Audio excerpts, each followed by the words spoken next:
Hi, I'm Jonathan, and I'm the lead singer of Forever The Sickest Kids.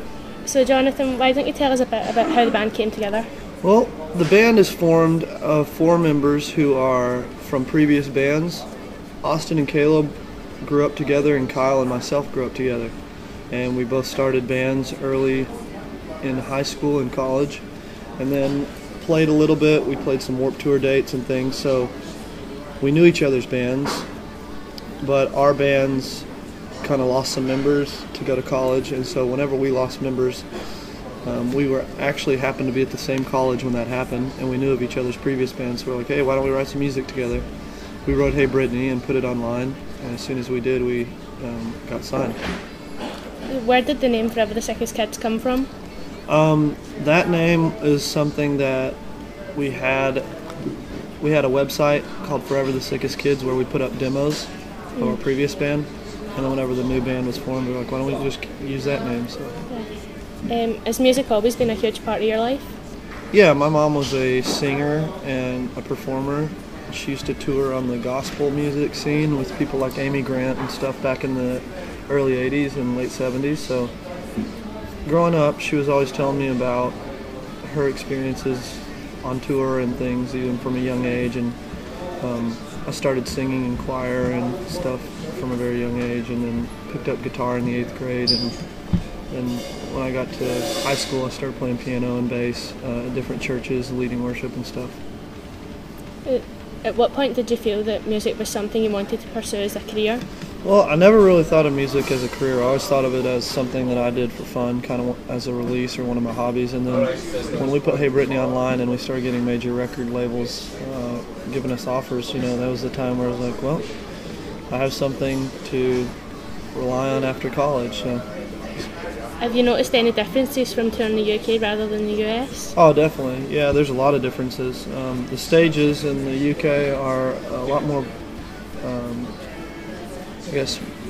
more professionally run. Everything goes very quick in the UK. The crowds in the UK are, it seems like more of a rock-infused music scene rather than a pop-infused music scene over here.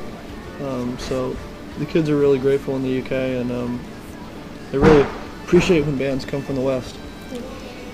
Do you find it hard being away from home a lot, or is it a sacrifice worth it in the end? It's bittersweet, definitely.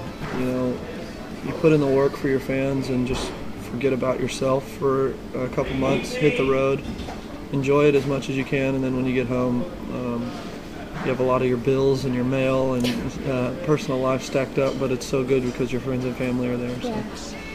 I know in this year alone, 2 members have left the band. Mm-hmm. Did you have anyone in the band feel like it was maybe the end of Forever the Sickest Kids? Oh no, we're actually stronger because of it. I think that it was something that was kind of inevitable as you grow up. People want to get married, people want to go back to college. So Mark and Kent are still people that we even text while we're over here, and talk to. Mark is Kyle's brother, stepbrother. So still good friends with Mark and Kent. They just wanted to go back to college and get married and go on with their life. And touring comes to an end for everybody, so we couldn't be mad at them. Yeah. Out of all the bands you've toured with, who have you learned the most from? I'd have to say Good Charlotte. When we toured with them, we've now toured with them twice. They've become like mentors and older brothers. They've been around so long. Benji let me stay at his house and just kind of took me under his wing as a little brother, and so definitely Good Charlotte. What's been your best fan experience to date? Well, I had a fan sew me a 2-foot doll of myself that they made. Made it, and that's pretty cool. So many, going to Japan, playing a sold-out show, and having a #1 song on the pop charts in Japan when we got there. Playing Conan O'Brien in the States. A lot of good fan experiences. If you could switch lives with anyone in the band for a day, who would it be? I'd like to see how Kyle lives his life. So I'd probably switch with Kyle. Okay, imagine Forever the Sickest Kids was a real person and you had to put an ad on a dating website. How would you describe it?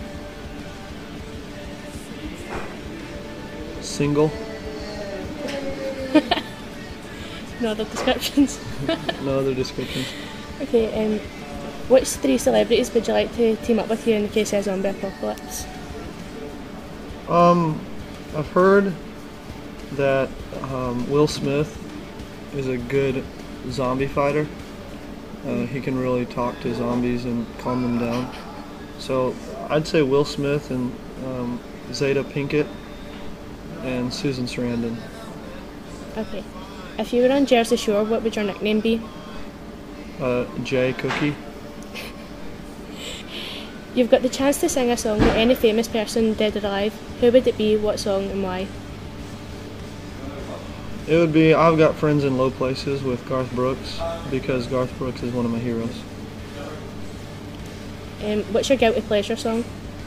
Right now it's Demi Lovato's Skyscraper. It's a good song. Choose a lyric to describe Forever The Sickest Kids. The wind beneath my wings. Would you rather write the greatest song ever written and have no one hear it, or write the worst song ever and have everyone hear it? Write the worst song ever and have everyone hear it. And finally, why do you love music? There's a certain emotion that music brings out that nothing else can, and getting to see that you created that emotion for people is a life-changing experience.